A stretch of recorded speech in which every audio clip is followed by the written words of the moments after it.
Hello fellow book nerds, this is Gabby and today we're talking about audiobooks.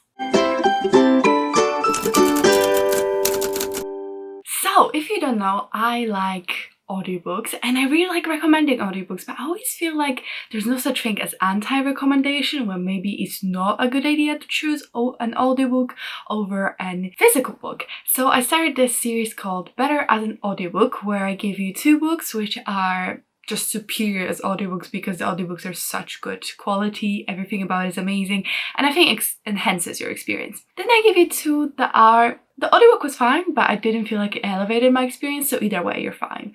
And two that are like, probably just stick to the physical because there's something off about the audiobook. So I wanted to do another episode, but I just don't feel like there are any audiobooks in this period of time that I read that I didn't like. Maybe I didn't love them, but I didn't think there was anything wrong with them. That's why today we're actually going to be doing 3 amazing audiobooks that you totally have to go with the audiobook if you have a chance, and 3 books that were just as good, really solid audiobooks. So if you're looking for audiobook recommendations because you're not sure, these are still very solid choices. So I guess this is just mostly like a normal audiobook recommendations video, but it's fine.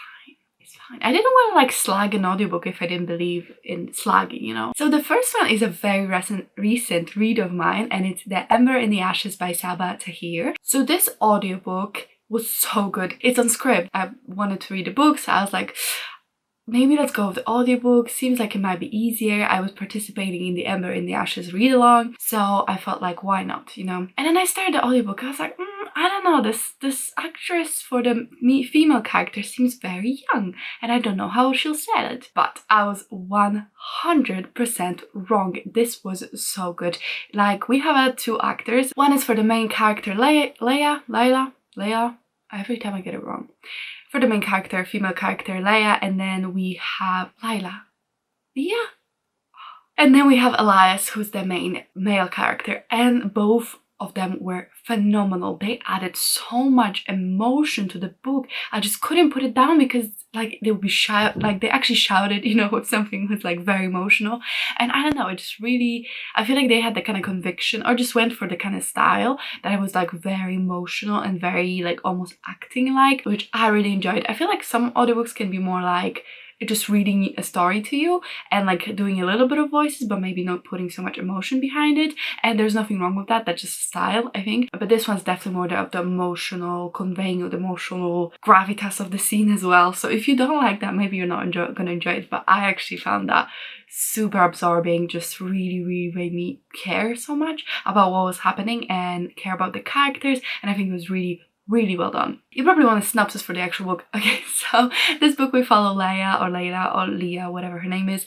We follow her as her family gets attacked in a raid because they're what's known as a scholar, which is kind of considered like a subservient race in this world, and they get attacked by masks who are like warriors who have these metal masks molded onto their faces, and they like enforce the will of the empire. So they get attacked and her grandparents get killed and her brother gets taken to a prison. So Leia really wants to save her brother, so she goes to join the resistance in order to get their help in saving her brother. Then we have Elias, who is a mask to be. He's training to be a mask and he thinks about deserting.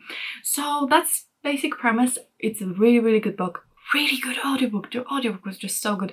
I would really, if you have the opportunity, I would kind of go for the audiobook. I know a lot of people love this book anyway, but for example Meg from Meg with Books, I know she didn't care for it much, and I feel like she said that she just didn't have that emotional connection with the characters. And if you feel like that might be a problem for you as well, I would totally go for the audiobook because you just cannot help but care about these characters, and these actors are amazing. I'm gonna listen to the whole series on audiobook.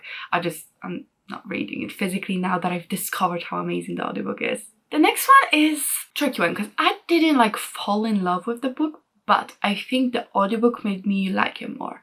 So I don't know, maybe if this book is more of your cup of tea, you'll enjoy it. So this one is The Wife Upstairs, and this book is a retelling of Jane Eyre, and we follow our main character who, she's like a dog walker in this really rich neighborhood, and one day she meets Mr. Rochester and he's like this rich widower, and she marries him basically, and then we have the secret of what happened to his ex-wife. If you watch Jane Eyre, probably have a good idea.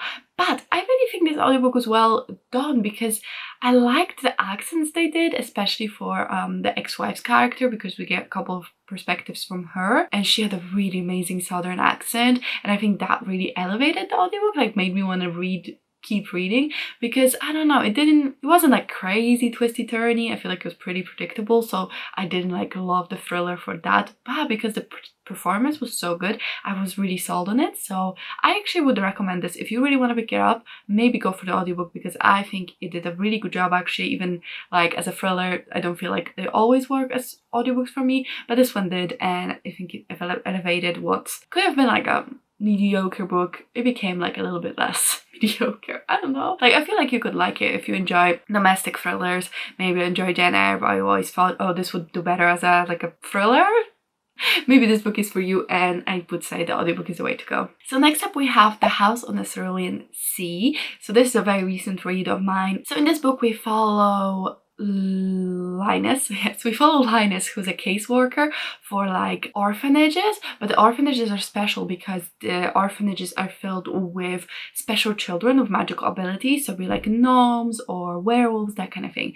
And he has to like go into these orphanages and make sure that the children are taken care of, and then he reports to his supervisors. And one day he gets called into the office and they want him to go and explore this case of one of the orphanages. And this is a really, really good book. I haven't finished it. I'm still reading it, but I thought I wanted to mention it because the audiobook actually is so amazing. At first I didn't like it because I thought the narrator really sounded kind of robotic, and I knew the story was supposed to be like super whimsical and magical, so I just didn't really understand why they chose him to do this.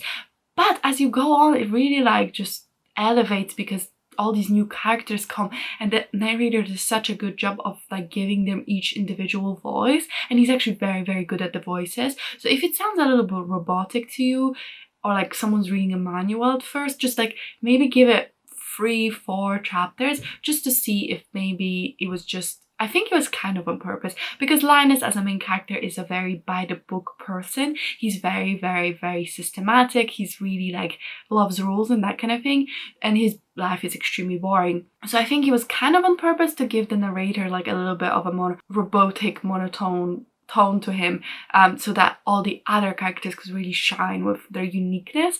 I don't know, like I'm only 5 chapters in, but that's the vibe I'm getting, and I really, really, really, really like the audiobook. I think it adds with the amazing voices, it just makes it like seem alive.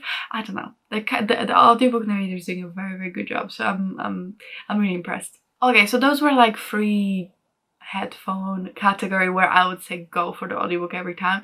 But now we're going to like, it was good audiobooks, but it kind of depends on you what you prefer, whether you're gonna go with the physical or with the audiobook. So we have Disfigured, which is actually a non-fiction book. So this book is about the representation of people with physical and mental disabilities in fairy tales. It's just a really, really, really interesting read in general, and I really liked it. And I like the audiobook because the author herself is narrating. Is she narrating the audiobook? I'm not actually sure, but whoever is narrating the audiobook has such a sweet voice and does such a good job of like bringing you along for the journey, because it kind of explores the fairy tale and then it explores how that impacts the portrayal of disabled characters, and how it's often rooted in stereotypes and, you know, like very harmful perceptions.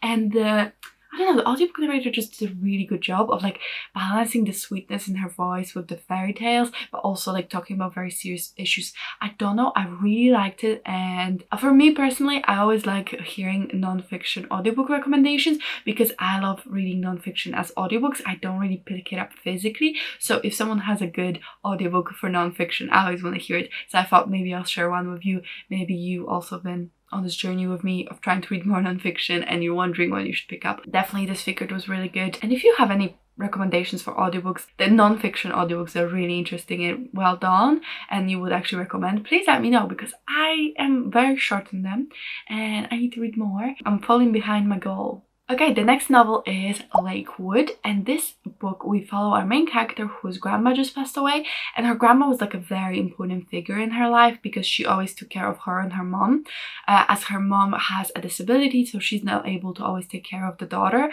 So grandma was that mother figure in a sense, and now she's passed away, and the daughter is really struggling with medical bills for her mom and just in general struggling a little bit with keeping afloat because she's just a student, she doesn't have a full-time job. And then she gets this advert for this like research study they're doing, and she gets invited to be in this research where she has to go to this town called Lakewood and kind of live there and be subjected to different experiments. It's really a lot about Black trauma and just trauma in general of people of color and how they've been abused by the medical system in the olden days because people didn't really like care and wasn't so regulated. It's very, very good, but it's a little bit body horror, a little bit just like thriller, and it's definitely has very high suspense, and that made it really, really eerie to listen to. There was a very visceral scene of like body horror, and I'm not a fan of that, so I just would say this depends. If you feel like you can't read, like if you can't listen to that because it's definitely more like visceral, or maybe you're a person who can't read it but you could listen to it. So I don't know, if you enjoy body horror or not enjoy it, it might be different camp for you. I was a little bit like nauseous when I was listening, so maybe I should have gone for just a physical copy. But maybe if you enjoy that kind of thing and you enjoy listening to it instead and you feel like you can take it, this could be the one for you. And the last one is very interesting because it's Good Omens, and this book, so I watched the TV show first and then I listened to the audiobook, but the audiobook wasn't like a straight narration like unabridged or whatever it's called. It was a dramatization by BBC, and it was really interesting experience. So firstly, let me tell you what it's about. So Good Omens, we follow this devil and an angel, and they knew each other from like the brink of days, and they kind of been working together to like bring everything to the peace, to the middle a little bit, so that neither of them wins. But they're like in the 21st century now, and the Antichrist was finally born, and the devil and the angel are kind of both tasked with keeping an eye on the Antichrist. It's a very, very wacky, weird book, but I actually enjoyed the dramatization a lot. I think it was very well performed and it was a really interesting experience, but I don't know if I would have totally gotten what was happening if I have not watched the show and already knew the story, because the audiobook was a little bit confusing in that sense because it was a dramatization. So they wouldn't be like, oh, he came to the door and this and said this. It's more like the people are talking and there's like sound effects. So maybe if you're used to that, it wouldn't be confusing, or maybe you're already familiar with the story, then it's not as confusing because you know what's happening. Either way, it was a very, very interesting performance.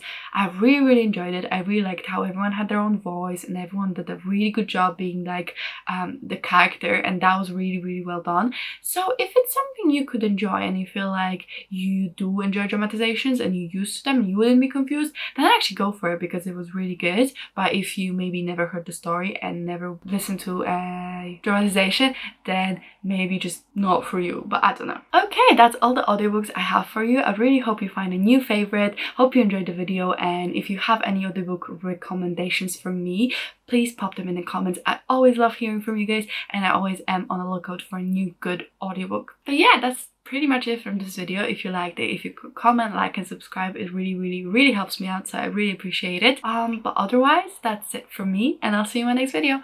Bye!